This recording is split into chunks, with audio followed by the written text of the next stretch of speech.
Hamınıza salam dostlar, mən Elnur Xbox ilə birlikdə təzə bir iş birliyi ilə gələn bir şeydir. Mən də buradan almaq istədiklərim yəni var da yəni. Deməli bir bunu alacağım. Bir də bunu. 70% kupon girək.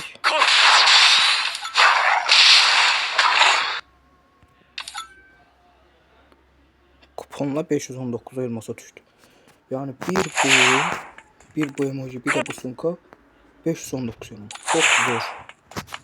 Hakikaten çok qəşəng. Bunları almaq istəyirəm təbii ki də. Yəni ki, niyə almayayım ki də. Gəlin alaq da yəni. Həm bu tərəfdir. Neyse bir kısaca basaq alaq. Ya Allah bismillah. Getdik. Fon sahibine arkadaşlar isteği gönder.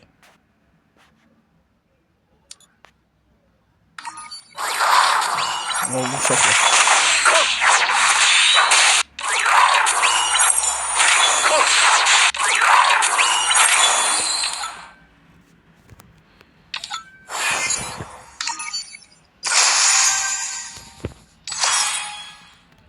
Şimdi mənə elmas gələcək.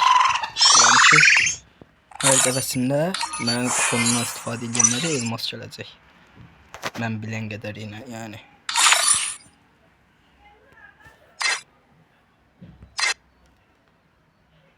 Bunu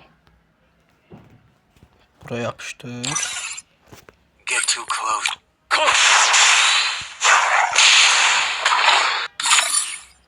Bir de profil bu da yok. Sunka. Sunkadan da ki orada da sunkam. Aha. Qəşəng sunkadır. Pom. Bu kadar. Yani değer mi 500'ə? Hər. Çox qəşəng değer də, yəni həddən çox. Değer. Niyə də dəyməsin? Başqa nəsə almalıq nəsə var? Xeyr, yoxdur. Ən qəşənglərini elə aldıq.